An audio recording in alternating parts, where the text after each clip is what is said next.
انہوں نے یہ کہا کہ آپریشن 4 ہفتے جاری رہے گا. یہ ڈیلی میل کو اس نے ایک انٹرویو دیا جس میں اس نے کہا 4 ہفتے لگتے ہیں اور 4 ہفتے تک جاری رہے گا, ہم تیار تھے. حالانکہ اس کے برعکس بھی میرے پاس خبر ہے جو اس نے اٹلی کو انوالو کیا ہے, اور یہ وائی نیٹ نیوز جو ہے اس نے تصدیق کی کہ اٹلی کے ذریعے رابطہ کرنے کی کوشش کی گئی, لیکن آگے سے نہ ہوئی. ایران ابھی بے پھرا پڑا ہے جواب دینے کی, وہ پوری کی پوری تیاری میں موجود ہے. اب تک جو جو اسرائیلی شہر جہاں پہ اور علاقے ہٹ ہوئے وہ بھی ساتھ ہی سن لیں. تل ابیب میں بار بار رمت گان نامی علاقہ ہے, صفت نامی علاقہ ہے, کریات اونا نامی علاقہ ہے, بیت نکوہ علاقہ ہے, یہ جہاں پہ میزائل کامیابی سے گرے.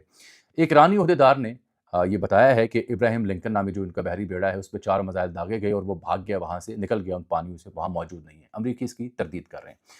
ایرانی عہدیدار نے جو پریس کانفرنس اس میں بتایا کہ 2 کویت اور بحرین میں جو ایئر بیسز امریکی بیسز تھیں, ایک نیول اور ایک ایئر بیس, اس کو مکمل تباہ ہم نے کی یا ڈسفنکشنل کر دی. یہ ایرانی حکام کا دعویٰ تھا.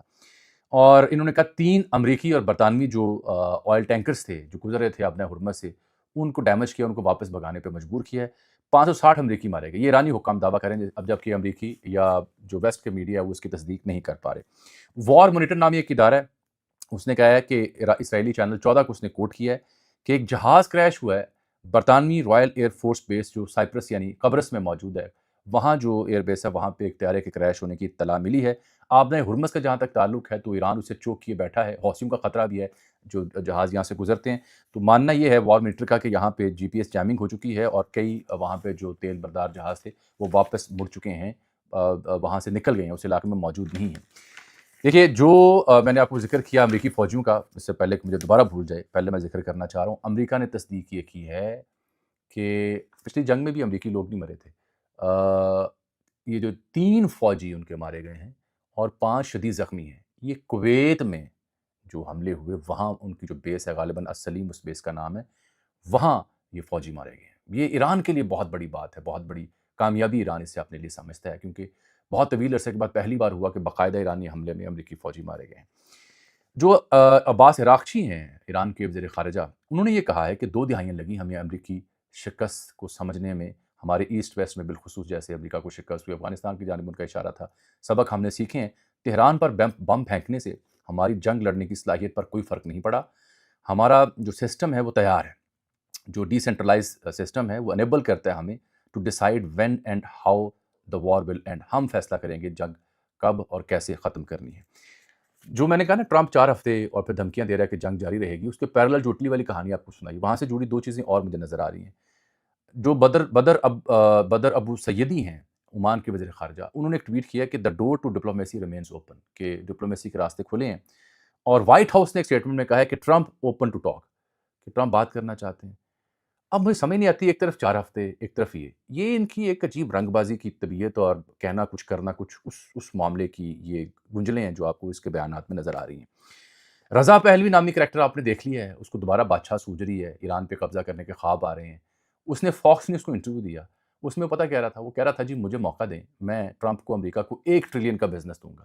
یعنی اس نے سی وی پیش کیا کہ میرے لیے کچھ کریں. لیکن دنیا بھر کے لکھنے والے یہ مان رہے ہیں کہ ایران جتنے بھی حملے کر لے, ایک تو چین کمانڈ اور کمانڈ اینڈ کنٹرول سسٹم خراب نہیں ہو رہا, ایران کے رویے میں تبدیلی نہیں آ رہی, اور دوسرا آپ سولجرز آن گراؤنڈ بھیجے بغیر رجیم کا خاتمہ نہیں کر سکتے. یہ اب اعتراف کیا جا رہا ہے. نیو یارک ٹائمز نے بھی لکھا, وال اسٹریٹ جرنل نے بھی لکھا, کئی اور اداروں نے لکھا ہے. لیکن جو اسرائیلی نیوز ویب سائٹ ہے وائی نیٹ نیوز, اس نے لکھا ہے کہ ٹرمپ جلدی جنگ ختم کرنا چاہتا ہے. اس ادارے نے اصل میں اٹلی کا نام لیا ہوا ہے. ایران اسے وہ کہتے ہیں کہ مسترد کر رہا ہے اس معاملے کو. کاروائیاں تو کی ہیں امریکہ نے, لیکن نظام ختم نہیں ہو رہا ایران میں جو قائم ہے. ہارٹس نامی جو اسرائیل کا اخبار ہے, اکثر میں نے اس کا ذکر کیا, وہ کہتا ہے کہ اسرائیل کین ناٹ افورڈ لانگ وار, لمبی جنگ اسرائیل اب برداشت نہیں کر سکتا. ہیکرز کی کہانی سنانے سے پہلے میں وہ سروے آپ کی خدمت پیش کر لوں جو میں نے آپ کو بتایا تھا.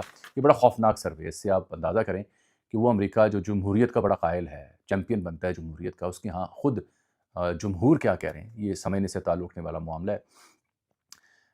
رائٹرز نے اور ایک ادارہ ہے اپسوس کے پاکستان میں بھی سروے کئی دفعہ آئے ہوئے ہیں, معاشی معاملات کے اوپر عوام کی رائے جو ہے مختلف معاملات کے اوپر, اس کے اوپر. تو رائٹرز اور اپسوس نے IPSOS نے ایک سروے کیا. اس سروے میں جو نتائج آئے بڑے حیران کن نتائج ہیں.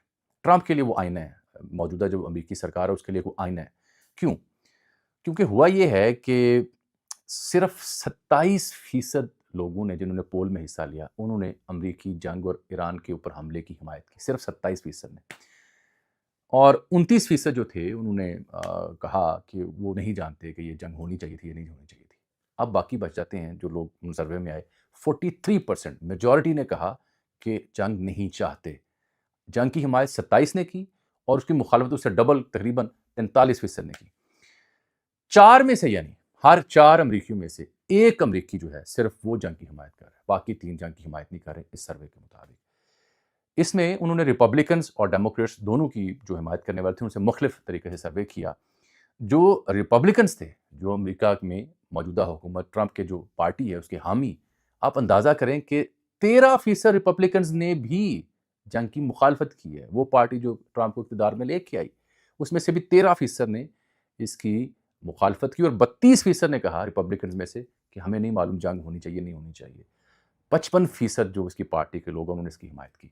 لیکن اس سے بڑی خبر ڈیموکریٹس کی ہے. ڈیموکریٹس میں 74% نے کہا کہ جنگ نہیں ہونی چاہیے اور صرف 19% نے کہا کہ ہاں جنگ ہونی چاہیے. دعویٰ کیا ہے کچھ اسرائیلی اور امریکی اخبارات نے کہ 1000 سے زائد مقامات ہیں ایران کے جہاں پر نشانہ بنایا گیا ہے اور رات کو کچھ 3:30-4 بجے بھی اسرائیل نے رائٹرز کے بقول ایران پر نئے حملوں کا آغاز کیا. جب ایران رات گئے یروشلم اور تل ابیب کو میزائلوں سے نشانہ بنا رہا تھا تو رات گئے 3:30-4 بجے اسرائیل نے دوبارہ ان علاقوں پہ حملے کیے ہیں. اور B-2 بامبر طیارے بھی استعمال ہوئے. 2000 پاؤنڈ وزنی بام بھی انہوں نے ان حملوں میں استعمال کیے ہیں. اب 2 چیزیں باقی رہ گئی ہیں آپ کی جی. ایک تو بلوم برگ نے لکھا ہے کہ ڈیپینڈ یہ کرتا ہے جو انٹرسیپٹرز ہیں اسرائیل میں لگے ہوئے وہ کتنے باقی رہ گئے ہیں. ایران نے اس عرصے میں صرف ایک مدعے پر توجہ دی کہ بے تحاشا میزائل بنائے، شاہد نامی ڈرون بنائے، فاتح، خیبر اور دیگر میزائل ٹیکنالوجیز بھی انہوں نے لی تو ان کا وہ بے دریغ اب استعمال کریں. بیلسٹک میزائل، ہائپرسونک میزائل کی خبریں بھی سننے میں آ رہی ہیں.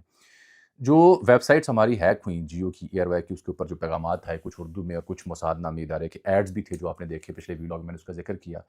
تو جواب میں نے دیکھا ہے کہ پاکستانی ہیکرز نے بھی کمال کیا ہے اور انہوں نے بھی پاکستان کا نام یا امت مسلمہ سے کسی نے اپنی ترجمانی کرتے ہوئے وہاں اسرائیلی چینلز کے اوپر بھی پٹیاں چلی ہیں.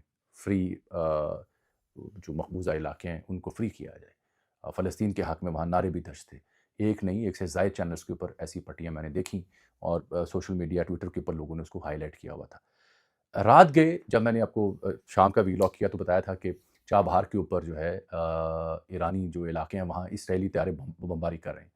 اس موقع پر جو پاکستانی طیارے تھے، جیٹ طیارے، ان کو ہائی لائٹ کیا گیا. کچھ اطلاعات ہیں اور وہ چاغی بلوچستان کے علاقوں میں محو پرواز ہیں. لیکن اس سے بڑی خبر یہ ہے کہ وہاں بھارت میں امبالہ اور دیگر جو مقامات ہیں پنجاب میں وہاں انڈین جو فائٹر جیٹ ہیں وہ بھی حرکت میں تھے.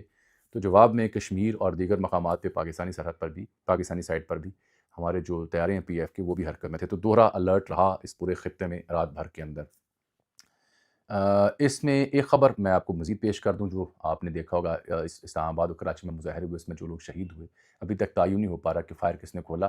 لیکن گلگت بلتستان میں حالات ہوئے بے قابو. ڈاکٹر اکبر ناصر وہاں پہ IG پولیس ہیں، ان کا میں نے نوٹیفیکیشن دیکھا ہے. گلگت اور اسکردو میں کرفیو نافذ کر دیا گیا ہے تقریباً اور 3 دن تک وہاں پہ جو آرمڈ فورسز ہیں ان کو بلایا گیا ہے کہ صورتحال وہاں پہ کشیدہ ہوئی ہے، جلاؤ گھراؤ بھی ہوا ہے. میں نے ذکر کیا تھا علامہ شہنشاہ نقوی ہوں یا دیگر جو معتمدین ہیں انہوں نے عوام الناس سے اپیل کر رکھی ہے کہ غم و غصہ اپنی جگہ، دکھ اپنی جگہ، لیکن املاک کو نقصان نہ پہنچائیں اور وہ احتجاج اس طرح کا نہ کریں کہ انگلی اٹھے اور اعتراض ہو. میری بھی گزارش ہے کہ ہم سب دکھی ہیں، پریشان ہیں، لیکن اس میں جلاؤ گھراؤ سے گریز کیا جائے. فی الحال تو صبح تک کی جو اطلاعات ہیں اس میں ایرانی حملوں کا سلسلہ جاری ہے. اب یہ جنگ کس کروٹ جاتی ہے کیونکہ رات گئے ہی طیب اردوان اور سعودی پرنس جو ہیں، کنگ جو ہیں MBS، ان کے بیچ بھی رابطہ ہوا تھا اور وہاں کیا طے ہوتا ہے، کیا مسلمان ممالک دوبارہ ایفرٹ کرتے ہیں یا نہیں، ایران مانے گا، امریکہ ولنگ ہوگا، اس پہ نظر ہے. اگلے 24 گھنٹے اس سلسلے میں فیصلہ کن ہوں گے کہ کیا عالمی قوتیں یا دوست ممالک کوئی بات چیت کی راہ کھولتے ہیں. اگر کل تک اس کا فیصلہ نہیں ہوتا تو پھر مجھے لگتا ہے کہ معاملہ لمبا چلے گا. پھر یہ دیکھنا ہوگا کہ ایران کے پاس مسائل زیادہ ہیں یا اسرائیل کے پاس انٹرسیپٹر زیادہ ہیں. اللہ حافظ.